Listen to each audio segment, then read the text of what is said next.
Look, I know for the past year I've been extra critical of the MCU, but here's the thing. And you know what? He's never looked better.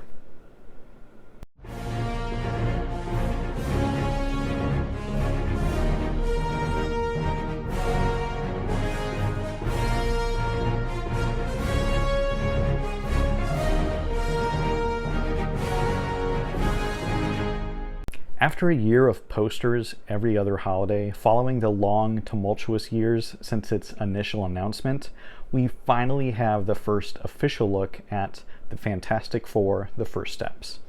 This movie has a lot riding on its shoulders, as the reception to the past couple Fantastic Four flicks were less than ideal.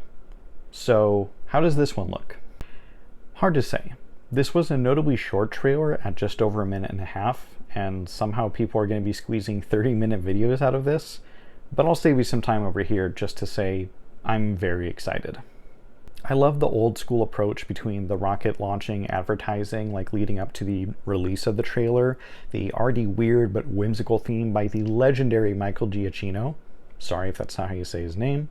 And I think in general this was a very good teaser in terms of answering fan questions and showing, hey, this time we are really trying. It's not a modern take as it takes place in the 60s, but it looks like it's going to get very serious when it needs to be. And Galactus is in it, but this time he's not a cloud. Yay! There's also Ben, who's covered up more than ever before, which is, I feel like, almost a weird overcorrection. Like, don't get me wrong, Naked Thing in Fan Four Stick was terrible, but mostly because he wasn't wearing pants. He wasn't even Winnie the Pooh style. Homeboy was just rocking with his rocks out. They do, however, show the classic Ben Grimm in disguise with the trench coat and hat look we've come to love, and with the color and face shape, he really does look like he's ripped out of Jack Kirby's classic comics. I like the bit of Johnny we see in the trailer, and his brief looks when he wasn't flamed on were nice. They really just gave Joseph Quinn a short haircut and called it a day. But hey, it's worked for the last couple guys to play Johnny Storm, so why fix it? I guess they didn't feel the need to mix it up. Still, in Torch mode, he looks really cool, though I guess that's hard to really mess up. Something really important that I picked up on is that it looks like they're really nailing down the dynamics of the original team. Reed and Sue are the parents of the group, with a late night discussion being the kind of crux of the trailer. Ben is the lovable uncle who's surprisingly not grumpy, at least in what we see of him, aside from that shot in the overcoat. In fact, the first look we get at him is very different from the other two. He's not beating guys up or holding super heavy things, he's cooking with Herbie. And honestly, I kind of love that. I was really taken aback by Eben Moss's voice for Ben, as Michael Chiklis had a bit of gravelly feel to his, but the voice effect on Jamie Bell was just odd.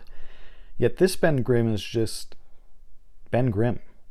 I think it's a neat touch that will really help remind audiences that there is still a guy under all the rock, not some monster. He is super strong and he can beat up almost anybody, but he's also a guy who likes hanging out with his friends and making good food. If you couldn't tell, the Thing is my favorite. On that note, I already love the line, "Ben's always been a rock," as Sue uses it to say that he's a bit rough around the edges, but is also very solid in himself and in his friendships. She says that Johnny is Johnny, and yeah, that's the best way to put it.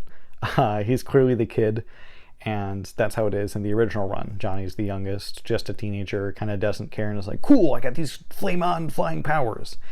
And that works here. That already shows just in the snippets we've seen. What I do love, though, is Sue being the emotional core and balancing Reed out with her emotional intelligence. She is the one that reassures Reed, who's clearly feeling guilt over the team's transformation post-Cosmic Storm. Ending the trailer with the line, "Whatever comes our way, we'll face it as a family," is the perfect balance of cheesy campiness, but also coolness. Because, as Fast and Furious fans know, she's right. And as comic fans know, she's right. They work best as a team and save the world and universe and other universes when they work together. Finally, we have the team suits, which are growing on me. I wish they all had the solid blue look as Mr. Fantastic's does. He's the only member without any white on his for some reason, but the blue and white is a fun contrast that we have seen, albeit in different patterns, on their suits throughout their comic legacy. These ones specifically look like a blend of a couple different Negative Zone suits, and there are references to Future Foundation throughout. I also understand wanting to help visually distinguish these versions of the first family from the past two movie adaptations, and it gets the job done in that regard.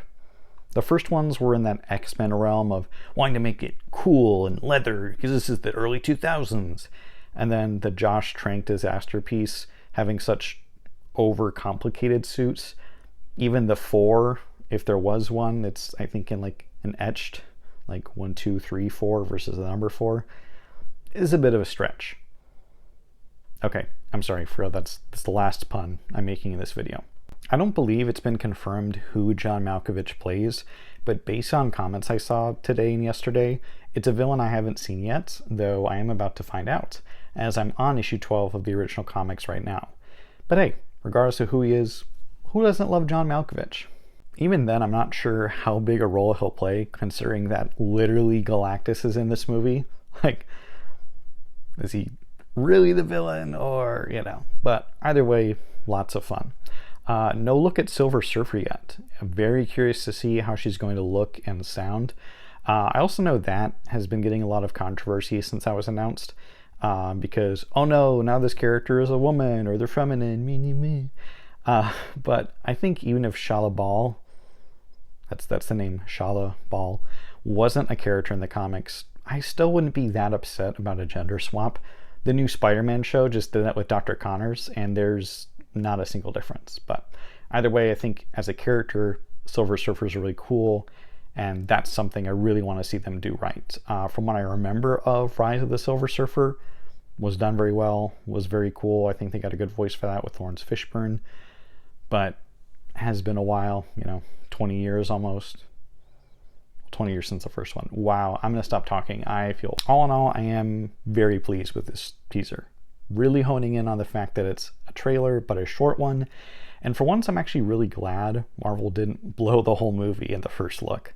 I'll probably watch the full trailer when it comes out in a couple of months right before the release. But I also feel like they really want to hide certain things, and that's why they weren't shown here. This was just a fresh, fun look at the kind of visuals in a Fantastic Four movie that fans like me have wanted for years now. I really hope that this is as vibrant as it looks. It does sometimes veer into that 2020s Hollywood look very quickly. I hope at least some action sequences look like they're right out of a Jack Kirby page, but I'll take what I can get. Here's hoping that they recreate the very first issue, the iconic cover. Are you excited for the Fantastic Four First Steps? Or what do you think of the other Fantastic Four movies that have released? Yes, including the 2015 one. Comment below, let me know. I'll see you next episode. Same Zach time, same Zach channel.